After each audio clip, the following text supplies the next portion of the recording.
哈嘍，大家好，我是小雪，歡迎大家觀看這一次的我的故事名字叫什麼？64格巡遊。這一次的就如大家所見，這一次的格是國際象棋，我就叫它國際象棋吧，象棋套裝，錯吧這個名字。而且呢，我沒有想到，你們看一下這頭髮，這問題是頭髮來的，我現在才知道啊，不是重點，我們先看故事吧，迅速的看。這一次的故事會很短吧？應該會很短吧？這一次的單飛番歌。那麼現在我們先下棋吧，步入棋局。剛身披白色盔甲的騎士驅馬向前，手中長劍在碧藍天幕下閃爍着蓋蓋寒光。在白騎士的正前方，一名紅髮黑瞳的少女神色平靜地迎面走來。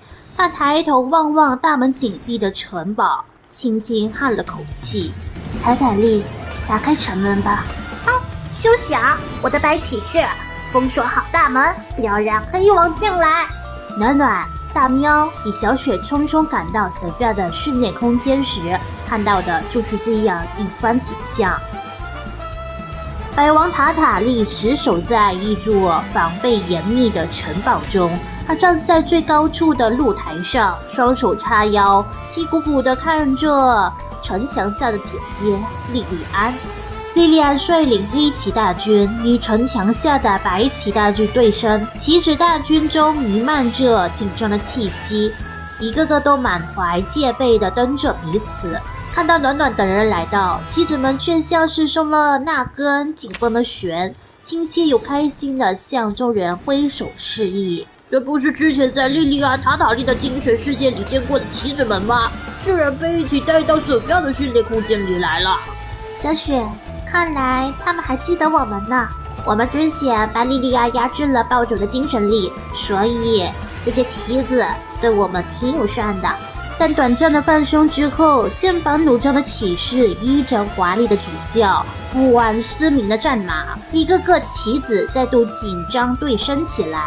城堡上的塔塔利依舊怒氣沖沖，一邊緊閉大門，一邊指揮着白旗大軍將莉莉安嚴密地主導在城牆下。有人說他們正在進行精神空間訓練，邀請我們一起玩，但是怎麼看起來像是在吵架？莉莉安，塔塔利為什麼這麼生氣？我也不確定。不過，塔塔利，我可以向你道歉的，先把大门打開吧。我才不要這種道歉呢。暖暖、小雪，你們來得正好，看着吧，今天這盤棋我一定要分出勝負。莉莉安困惑地歪着頭，思忖片刻後，才認真地點頭同意。如果你決定採用這種方式解決問題，好吧，我同意。哼，除非你真是贏過我，否則我絕不會聽你的解釋。暖暖、小雪，你們要站在哪邊？抱歉，塔塔利，我們只能站在莉莉安這邊了，因為我們也被你關在城門外了。什麼？不行，這樣太耍賴了。暖暖和小雪那麼強，如果都去幫姐姐的話，我不就輸定了嗎？塔塔利，你放心，棋局的指揮官只有你和莉莉安。我們不會過多插手的。你們想要的是堂堂正正的公平對決，我們很清楚這一點，並且一定會做好這場對決的見證者。你們倆是因為什麼事情吵架呀？不懂，我也不會玩棋。那麼繼續，棋局，步兵上前。隨着城堡之上的塔塔利一聲斷喝，棋局正式開始。一名白旗士兵端起長矛，咔嗒咔嗒地邁步向陣前走去。莉莉安點點頭，一匹純黑一馬展開雙翼，擋住白旗士兵的去路。塔塔利派出白袍車，轟轟地向着黑色一馬駛去。黑騎士果斷揮劍，哐的一聲，長劍穩穩地擋下了袍車的攻擊。姐妹兩人你一招我一式，棋盤上一時刀光劍影，風雲變化。两個人的棋路都成熟了很多，認真對戰起來，誰也不落下風。再加上他們本來就在冷戰，這一局起的殺氣好像格外明顯。更要知道他們兩個正戰得不可開交了。不過你們仔細聽，這些棋子好像也有自己的想法。近距離觀戰的眾人能夠清楚地看到棋子們戰鬥的細節，幾句微弱的細語聲傳入了耳中。嘿咻嘿咻，你讓開了，我們要去為陛下戰鬥。白棋小兵正在用力推傷黑棋小兵的盾牌，雪白的大理石臉蛋气鼓鼓的，像2個圓潤的石球。不行不行，我們在執行法律指令，不能讓你們過去。黑小兵竟然認真的思索片刻，最終還是堅定的拒絕。只是在拒絕對方後，自己反而泱泱的低下了頭。好吧，不讓過去就算了。嘿咻嘿咻，奇怪，你們怎么不喊口號？你看我們整齊的喊着口號，多乾淨啊！嘿咻嘿咻，喊口號會讓人分心的。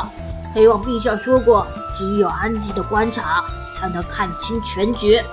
你們可真沒趣。白王陛下告訴我們，想要做成的事兒，就要一遍一遍說出來，要大聲的確認目標，下定決心，永不放棄。就像我們白王陛下自己，他在很長一段時間裡都會一遍一遍對自己說，一定要救出姐姐，救出姐姐，救出姐姐。你看，就像這樣，白王陛下他最終就達成了宏願，和最愛的姐姐再次相見。白小兵的情緒與語氣越發高昂，認真傾聽的黑小兵竟然點了點頭，同樣不甘示弱地解釋起來：沒有發出聲響的行動，也能代表最深沉的愛。我們黑王陛下被困在監牢裡，封閉無感，無法發出言語，但他心中滿懷對妹妹的愛，靠着這股愛意，才能堅持度過最黑暗的光。不對不對，還是我們陛下更愛姐姐一點。不對不對，我們陛下一定是最愛妹妹的人。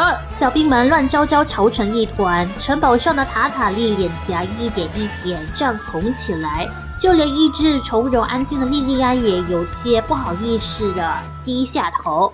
喂，你們專心戰鬥！塔塔莉大聲打斷了小兵們毫無意義的攀比，幸好還有騎士們沒有受到影響，仍在英勇無畏的衝鋒陷陣。雪白的駿馬載着身披銀甲的白騎士，昂首闊步邁出白旗陣營。白騎士持劍行禮，彬彬有禮地向對手迎戰。請允許我繼續挑戰。黑騎士一言不發，勢高的一躍而下，動作乾脆利落，以實際行動回應了他的挑戰。一黑一白兩名騎士策馬對衝，兩匹戰馬嘶鳴着在橋心交錯，兩匹戰馬嘶鳴着在橋心交，兩匹战马嘶鸣着在桥心交錯位置，旋即掉頭折返纏鬥。兩柄長劍鏗然相撞，拼出一連串火花。白騎士劍招華麗，大開大合之間，劍光絢爛，一招一式卻都毫不留情地直擊對手的弱點。黑騎士招式簡潔精準，沒有一絲冗餘的動作，但哪怕是面對最刁鑽詭譎的攻擊，也能從容不迫地格擋。棋盤上的小兵們都停下了攻擊，屏息凝神地關注着兩名騎士的對決。你很強，但我的劍招會像肆意綻放的花朵，變得更加璀璨炫目。我可不會認輸，守護同伴不是必須去做的事，但是我想做的事。啊！停止！刚剛本喵就想說，那些騎着小兵根本就是塔塔莉和莉莉安的寫照，現在怎麼連騎士說起話來都這麼像暖暖翻版？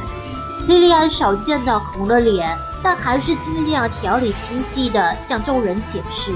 抱歉，其實這個精神空間是沈飛為我們特別準備的。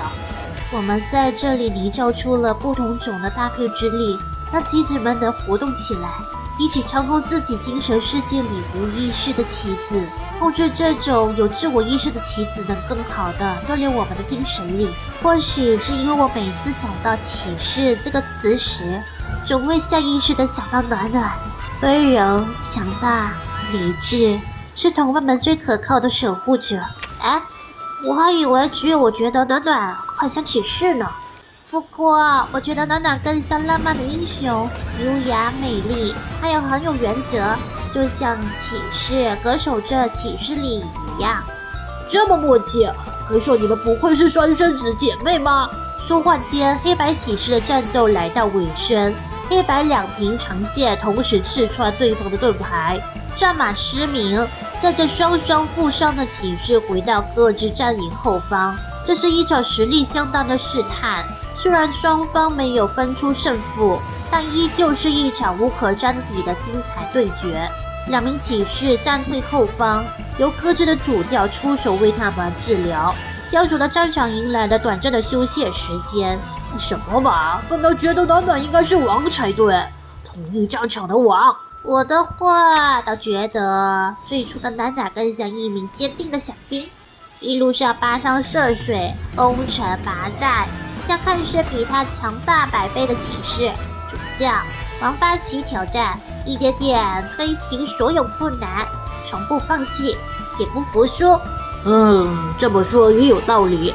所以暖暖一路過關斩將，從小兵變成了王。好啦，你們2個快看，棋局有新的變化了。哦，这一集該會是稱讚暖暖的一集吧？在這一集都是在講棋嗎？我說真的一句話，我對棋一點都不了解，非常不了解。但是因為我不會玩棋呀。那麼接下來鏡像，一個巨大的電子懸浮屏投影出白主教的面孔。白主教溫柔地微微一笑，隔着電子屏幕看向坐鎮黑棋後方一臉戒備的黑主教。突然，這個時候要打招呼是要做什麼？難道是想誘敵深入嗎？哼，不好意思，我可不會給你這個機會哦。主教是來幹什麼的？